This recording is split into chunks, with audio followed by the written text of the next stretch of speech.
by the name of the Voice Masters.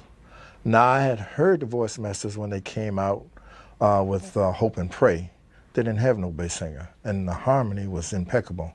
So then they came out, I guess, X amount of months later with Needed for Lovers Only Part 1 and 2. And Melvin would start it off, I believe, with boom, boom. And I said, who is that? Voice Master's got a bass? Jesus, he's something else. Now, I didn't know Melvin was just 16 years old, sounding like an old man, even way back then. So I went and bought the record, and I just sat there and I was listening. Now, at the time, my group, The Distance, consisted of Elbridge Bryan.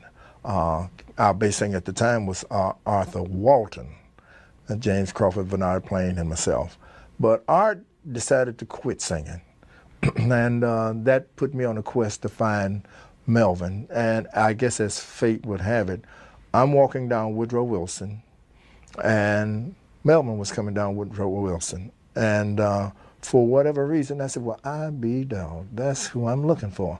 So back during those days, I would have the processed hairdo and the leather jacket and the tight pants and the white bucks. Melvin thought I was part of a gang, you know, and so when he saw me, he crossed over the street and I crossed over. Then he would cross over. I said, hey, man, you know, so it was back and forth until he finally stopped.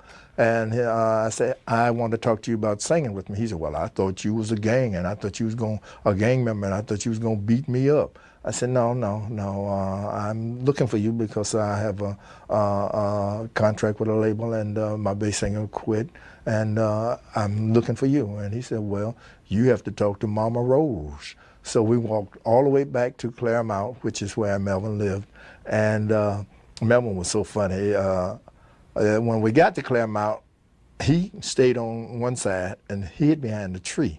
And I had to go across the street, ring the doorbell, and Mama Rose came, and I sat and talked with her and told her, you know, my name's Otis Williams, and we have a contract we're getting ready to record, and I would love for her son to sing with me. And I guess I put it nice enough and honest enough that Mama Rose said, well, Otis, you seem to be a nice young man, and I'll let my son sing with you. You know, now you have to take care of my boy now because, you know, that's my child, and I'm going to put him over in your care.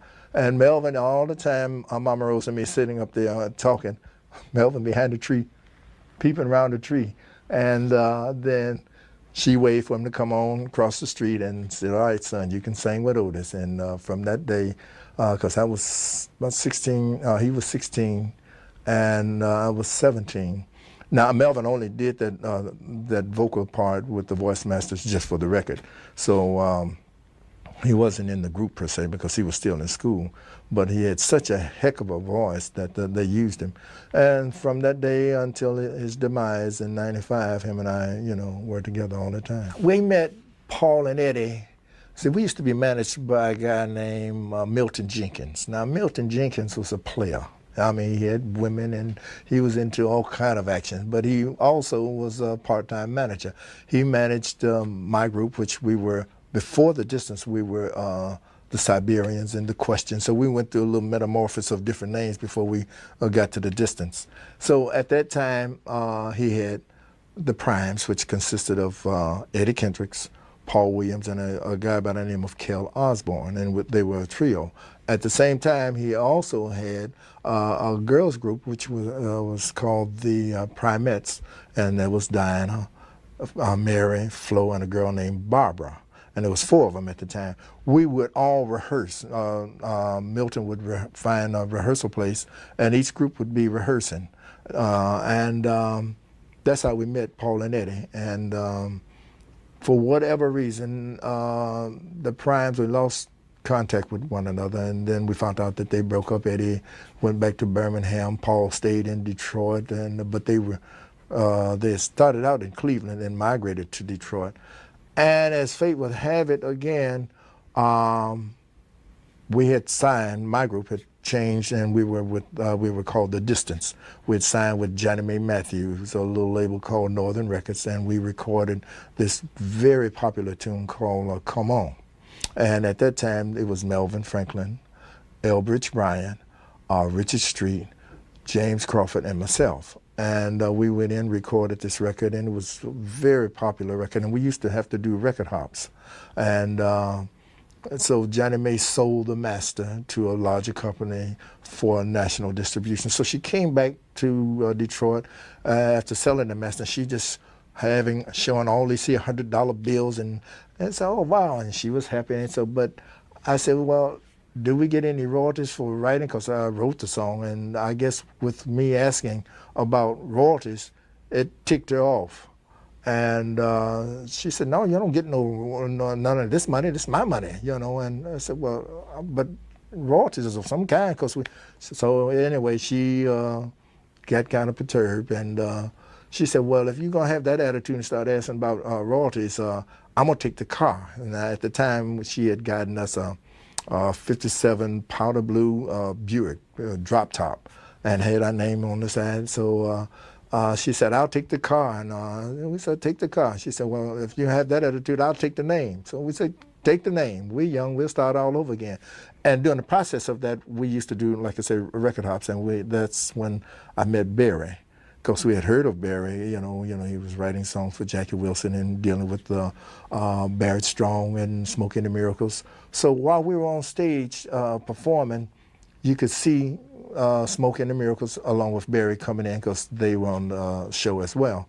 And when the audience finally let us off, after about 3 times of calling us back on stage, and finally came down, and I'm standing there, I said, wow, that's Smoke and the Miracles. And Barry was standing next to me. And he said, I like your guys' record, and should you ever leave where you are, come see me. I'm starting my own label. And when we went in and did I Want a Love I Could See, that really started something to go on for momentum's sake. But one day, that's when that had to be like 63. And that's when we had to let Al go. Now, David Ruffin had been hanging with us because him and I used to stay right across the alley. You know, you can go through the alley to his place, and from his place, cross the alley into my building. And we were so popular that he said, man, I want to sing with you guys.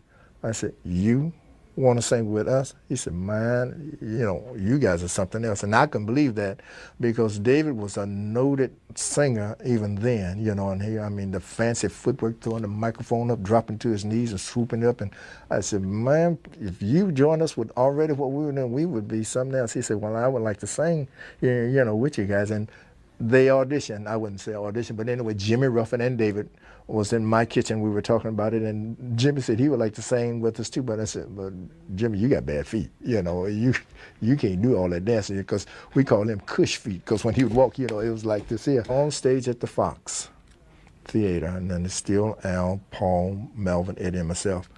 And Paul, being such a fantastic creator for his dancing, him and Melvin jumped off into a movement on stage, and the audience at the Fox Theater went crazy. So I said, Al, come on, man, we got to do that. Al said, no, man, we the pretty boys. Let them do it. We'll just stay back and be cool. That's when I said, no, he's got to go, to myself. So when he came off, I said, hey, man, you need to go. You need to go, because you don't have the same spirit that everybody had to want to make it. And that's when David Ruffin joined. We put David in. That was, like I said, about December of '63.